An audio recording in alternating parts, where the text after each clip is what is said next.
All right, I have a challenge for Spike. It might actually help me solve a problem, but it's gonna make him uncomfortable, and that might be funny. So let's go. Spike, sir, I have a challenge for you. I need you. Oh, yes? Come with me. Okie dokie. Oh, Hunter's doing something cool. We have that light fixture that we're working on. Okay. For a client, the task is to take this and turn it into 2 pieces of C-channel. Okay. Right? 4 by 1.5 inch C-channel. Okay. Hunter and I this was a 20-foot piece. Hunter and I are already working on it. We have created 2 pieces of C-channel. Okay. But to do it, we used the table saw, which was brutal. And it left us with a pretty rough edge that we were having a hard time being smooth. This is leftover. Okay, we can save that. Okay. But my challenge to you is we can cut this to length, but I want to see if we can use our plasma cutter to make 2 parallel cuts down the center of this on each side and turn this into C-channel. Using just the plasma cutter? Yes. It's an 1/8 inch aluminum. Okay. And if you screw it up, it doesn't matter. Doesn't matter. But if it works, the edge would be way easier to clean up, be way more consistent, and it would save us time on the back end. Cool. All right. That is your task. Do you want the lines all the way down, or can they have gaps? The reason I'm asking is if I can cut, long but leave little snippets, connectors, that's fine. because when I flip it, I'm afraid that it'll Splay out. yeah. Yeah, you could leave connectors. Cool. Very few, Sure. but yeah, I just want it, so when I flip it, I don't want it to yeah. do that. Okay. So I'll cut it to length. I think it's like 11 feet right now. I'll cut it to 10 feet so it'll actually fit on the plasma cutter. Well then, yeah, cut it to 10 feet and then let me play with the 1 foot. Let me try on the 1 foot section. Okay.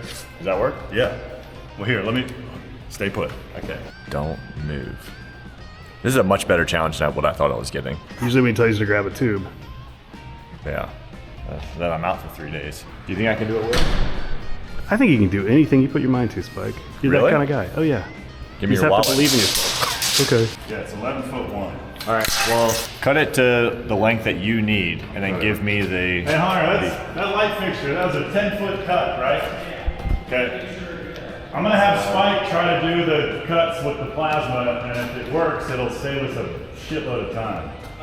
Hey, double check that one. He's doing that right now. Yeah, 10 feet. Is this saw square? Yeah, it should be. All right. Yeah. So whenever you have that excess, I'll give it a go. Well, you'll have an 11'1" piece, which I can guarantee you. A 1 foot 1 piece. Yeah, that's right. So I will cut this to length now. You want to go start drawing something? Yeah. Make sure you screen record it. Okay. Tell Walker to film you doing that while I film him doing this. How do you feel about all this space you have to do this now also? I feel great. It's very nice. Somehow our saw still works. Nice. Hello. Hello.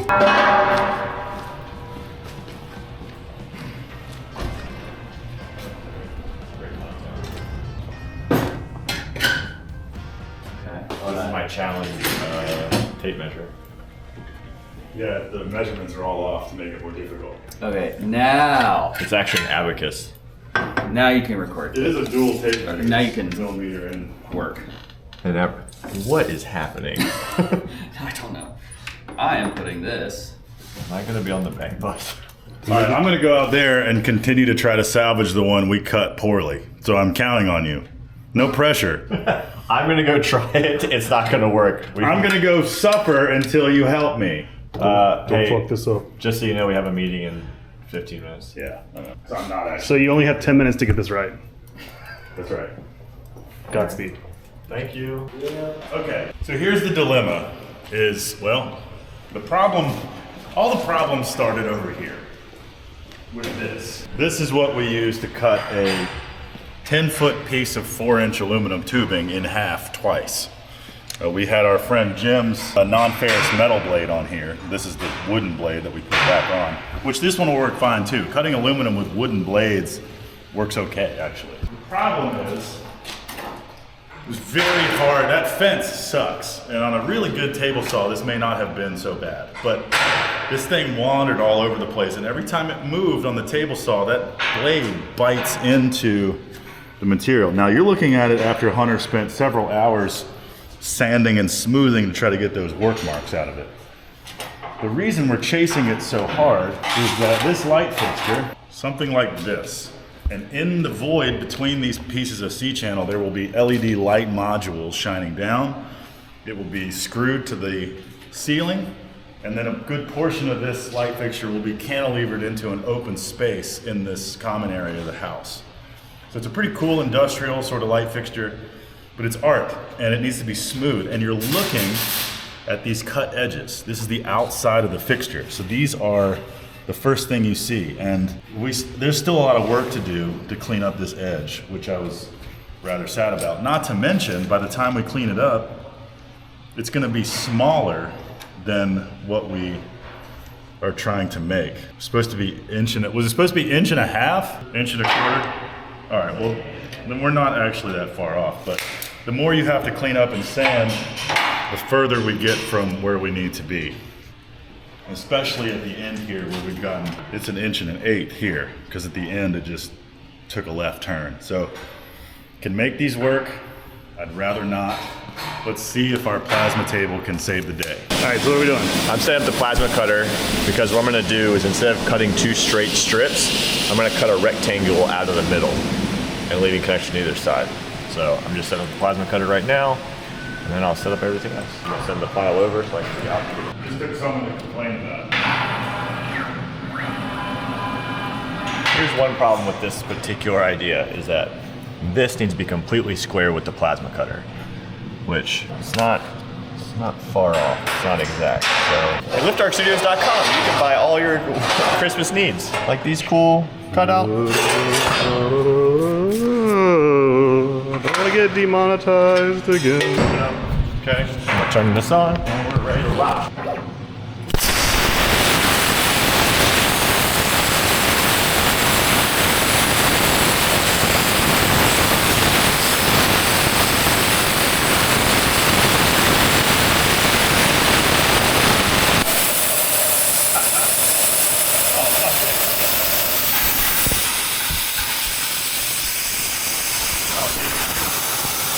That works so good. All right, now I'm gonna try it again. Okay, Look at that tube cutter you've made. it's a little warm, Yeah. Yeah, the coolant is doesn't have a chance to help at this point. but yeah, look at that. Yeah. And hopefully as it cools while it's restrained, it doesn't, we'll see what happens when we cut the connectors. Yeah, My biggest fear is, because Not being you straight. got 10 feet of it, and there's some of this bow we could control. yeah. Because of how it's going to get welded together, but there's, Half of it is not. well, yeah, there's going to be a good portion that's cantilevered and free hanging. Well, you could put connectors over top. Yeah. Inside. My concern is it's 10 feet long.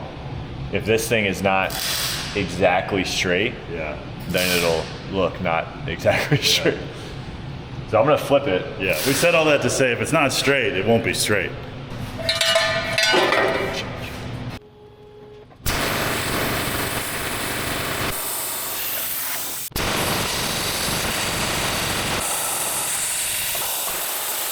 I think I did it. That's a pretty nice cut.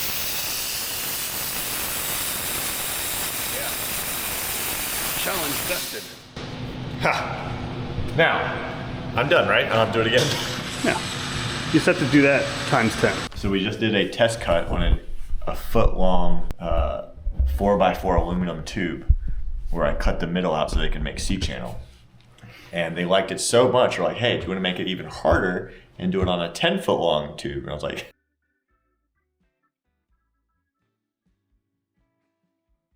this could work. What I've done is I put a rectangle, that's the tube, and I put a rectangle inside of it. So I'm gonna cut out the whole, so instead of doing 2 straight cuts, I'm gonna cut a whole rectangle out and leaving 2 connectors on either side. I don't know if that'll work, but we're gonna find out. It's gonna be fun. I'm mostly worried about what's gonna happen on the inside of the aluminum tube. Like when that plasma cuts through, is it gonna like blacken, darken, tarnish, blemish that? So we'll see. All right, I'm gonna go try on the plasma cutter. Let's go. Make it happen. Go. Yeah, come on. Do the things. People are waiting. I'm not editing this down, Spike. First off, Is that over top of the water table? If you look down this line, you know, this is good for all my projects, but this is the line I go off of, but you notice that that line is not consistent with the rail. So I have to do a little bit of tinkering here, because if you put your camera right here on this line, like watch, put it in line with the Move it forward a little bit. you'll see it. Uh-huh. So, try right there.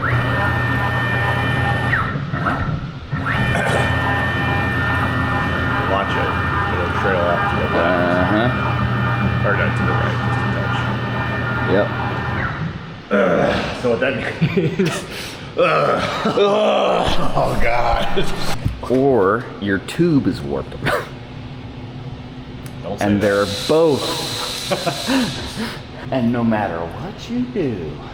So this is 5 and... Slight upbeat. Can you lower that just a little? No, it's all right. I can work with it. That's fine. That's pretty close, right? Yeah. That's pretty close. Hey, I'm about to cut this, and if it's not perfect, that's okay, right?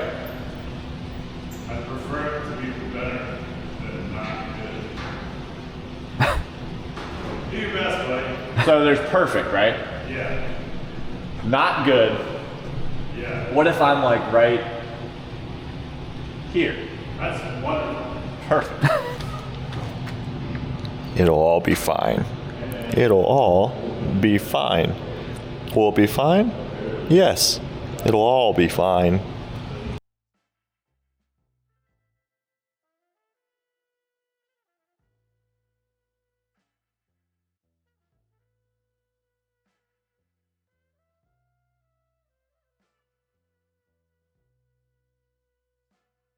Here at Lift Arc, we are proudly supported by Arc3 Gases. Arc3 Gases has supported me for my entire fabrication career, even back when we were at Black Dog. All of our welders, all of our welding gas, everything came from them. And when I started my new shop, I knew who to go to. If you're anywhere near the East Coast, or even the whole right half of this country, or the entire country, because they ship, you should consider Arc3 Gases for all your welding supply, metalworking tools, and gas and consumable needs. They are a wonderful company with an amazing selection of parts, and of course, if they don't stock it, they can order it for you, and they can even drop ship straight to you from the manufacturer. They offer free training and education with any of the tools that they sell or can source for you, and they stand by their product, and they're extremely helpful. So shout out to Arc3 Gases. Go check them out for any welding knowledge, education, supplies, or otherwise. They support us, and they allow us to continue making free content for you guys, so definitely consider supporting them the next time you're in the market for welding tools and equipment. Back to the video. So where are we at? So, this is the piece. Hunter's doing some aluminum TIG practice right now, just because we're about to do this project, and it would be great to have another welder who can tango with me in the TIG world. And our Miller spool gun stopped working, so aluminum TIG is our only option right now. Killing it? That's it. Pretty much. Yeah, dude. Look at that. You're getting your beads smaller. You're getting it under control. I guess that looks sort of like you could probably wash it down a little bit. Yeah. You see how it's kind of tucked in there? Dude, that looks great. For having 20 total minutes of aluminum TIG welding. Killer. Shout out HTP for making an easy to use machine. Thanks, HTP. See, he already knows. But Hunter, give me 30 seconds. This piece here, Spike cut on the plasma cutter. You know, again, our mission is to create 2 aluminum C channels out of a 4-inch square tube.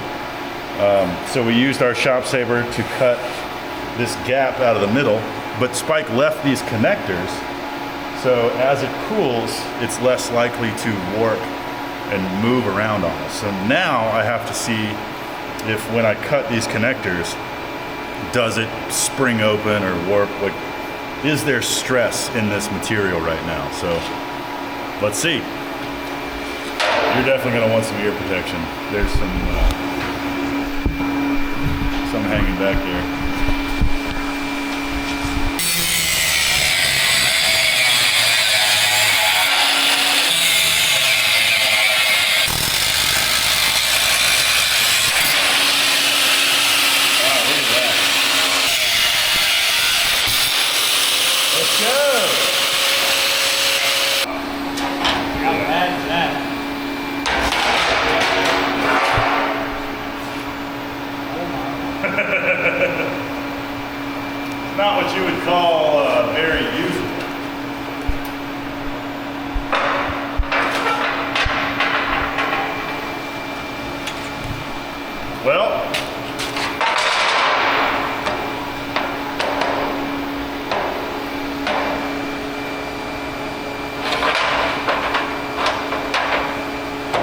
done that soot trick? Yeah, when you to anneal it.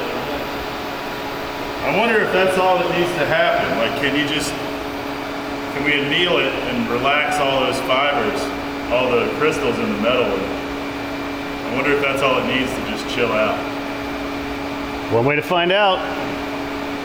Yes, but probably test it on a small scale piece. So do you think it warped because it is aluminum, or do you think it warped because it couldn't use the water from the table? None of those things. I think it warped because to make aluminum square tubing, it's being forced through an extrusion die. So when it's formed, it naturally has a lot of stress in the material. And so by cutting it apart, that stress now had somewhere to go. That energy, that potential energy got released. You see the same thing when you do, if you did this with steel, the same thing would happen because it's hot rolled and then it's seam welded and then it cools in that newly formed tubular structure. So and it's contained.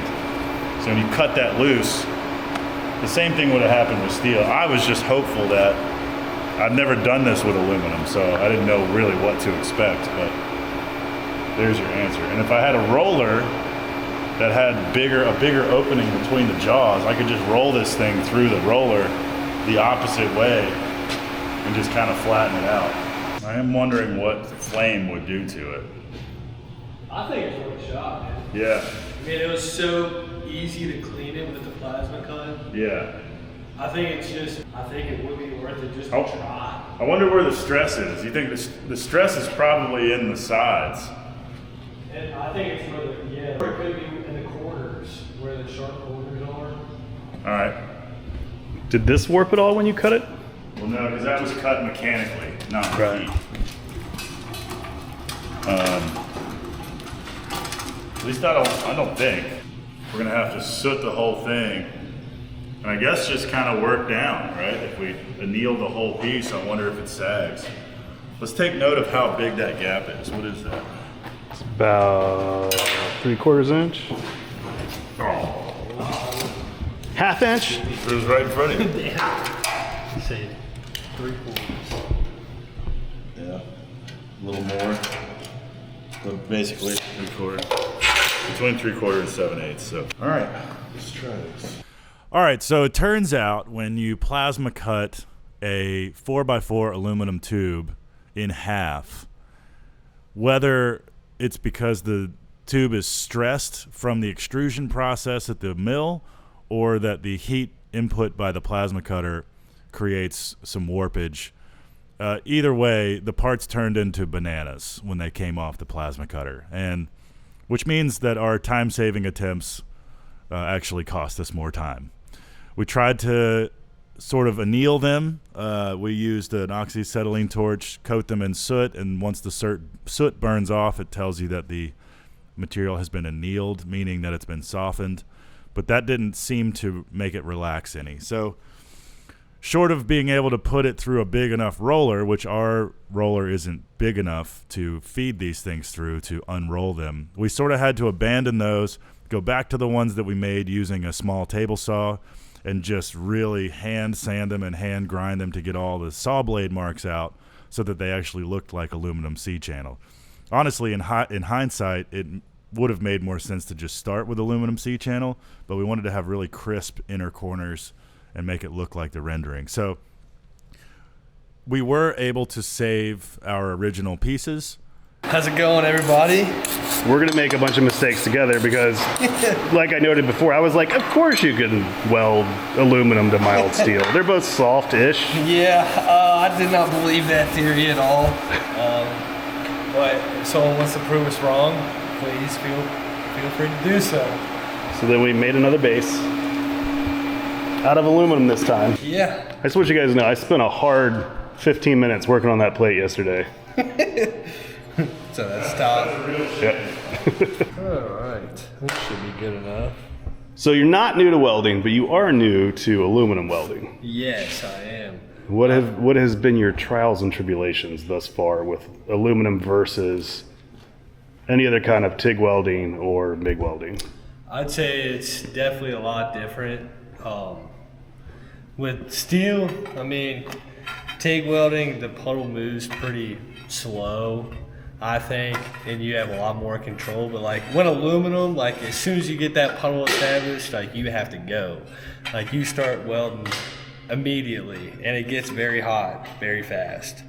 As you can see, these are Tay's pre-welds right here, as he was demonstrating how to TIG weld aluminum. This was my very first one. Looks like snot, but Dude, for a very first weld, that's pretty good. But after, I mean, I practiced from here to here, and then I got the hang of it there, but then the part was pretty heat soaked, so I mean, but I was pretty pleased with that being my very first TIG weld on aluminum. It was actually very difficult, and I feel like I picked it up pretty fast, so now I'm about to try this inside corner joint all the way around, which I think is probably the hardest TIG welding joint. So It takes a lot of heat. It takes a lot of heat, and it takes a lot of gas because you can't really get the gas down in that corner. So we're about to see how this turns out. I cannot promise that it's going to look good, but Thankfully, it's going under a table. I mean, it should hold. It should hold. So You know, speaking of holding, Will, is this all that's holding the tabletop to the post? this piece right here, are you going to screw it in Yeah, there? it's got bolts.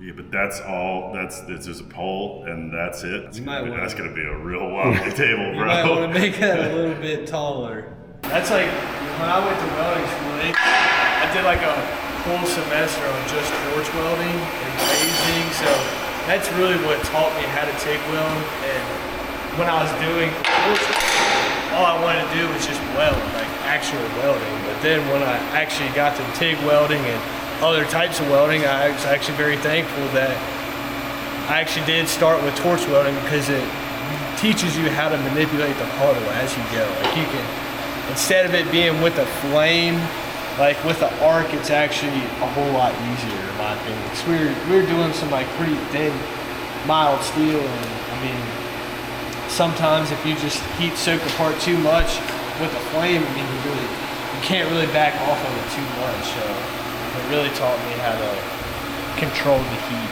input. So I was very thankful.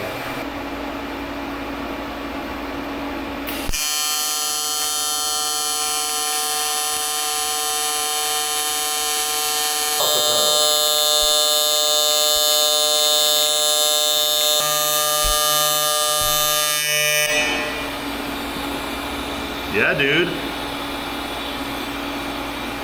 Cruising. That's pretty good, man. Got a little bit of porosity right there. Yeah. Well, we didn't clean the metal at all. That's awesome.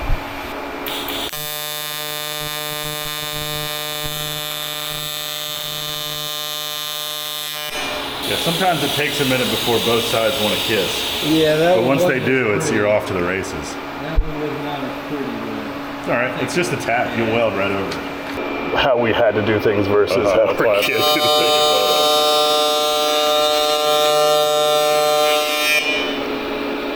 Let's go, dude.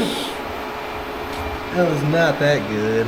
Yeah, but there's guys building bass boats for a living that can't weld that good. You know who you are. A little cold. Yeah, but you've been aluminum TIG welding for all of 30 minutes. Yeah. This guy over here. It could be better. Yeah.